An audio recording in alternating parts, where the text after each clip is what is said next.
Tennis Krishna sir, ನಿಮ್ಮ ಪಾತ್ರನ ನಾನು ಮಾಡಿಸ್ಲಿಲ್ಲ ಅಂತ ಹೇಳಿದ್ರಿ, ಬಟ್ ಆ ಪಾತ್ರ ಏನಕ್ಕೆ ಮಾಡಿಸ್ಲಿಲ್ಲ ಅಂತ ಇವಾಗ ಹೇಳ್ತಿದ್ದೀನಿ ಕೇಳಿ.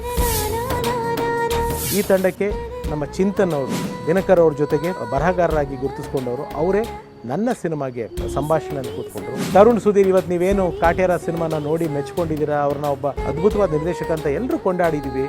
ಆ ತರುಣ್ ಸುಧೀರ್ ಅವರು ಕೂಡ ನಮ್ಮ ಜೊತೆಗೆ ಕೂತ್ಕೊಂಡು ಸ್ಕ್ರಿಪ್ಟಲ್ಲಿ ಡೈಲಾಗ್ಸಲ್ಲಿ ಕೆಲಸ ಮಾಡಿದ್ದಾರೆ. ತರುಣ್ ಅವರು ಈ ಚಿತ್ರದ ಪಾತ್ರಗಳ ಆಯ್ಕೆ ಯಾಕೆ ಸಂಗೀತ ಅವ್ರನ್ನ ಅವ್ರ ಮಗನ್ನೇ ಆಯ್ಕೆ ಮಾಡಿಕೊಂಡೆ. ಒಬ್ಬ ಅತ್ಯುತ್ತಮವಾದ ಕಾಮಿಡಿ ಕಲಾವಿದ, ಅಂದಿನ ದಿನಗಳಲ್ಲಿ ಇವತ್ತೊಬ್ಬ ದೊಡ್ಡ ಸೂಪರ್ ಹಿಟ್ ನಾಯಕ ನಟ ಶರಣ್ ಅವರು ಆ್ಯಕ್ಟ್ ಮಾಡಬೇಕಾಗಿದ್ದನ್ನು ಯಾವ ಕಾರಣಕ್ಕೋಸ್ಕರ ಶರಣ್ ಅವರು ಆ್ಯಕ್ಟ್ ಮಾಡೋಕ್ಕಾಗಿಲ್ಲ ಚೆಲುವೆ ನಿನ್ನ ನೋಡೋದು.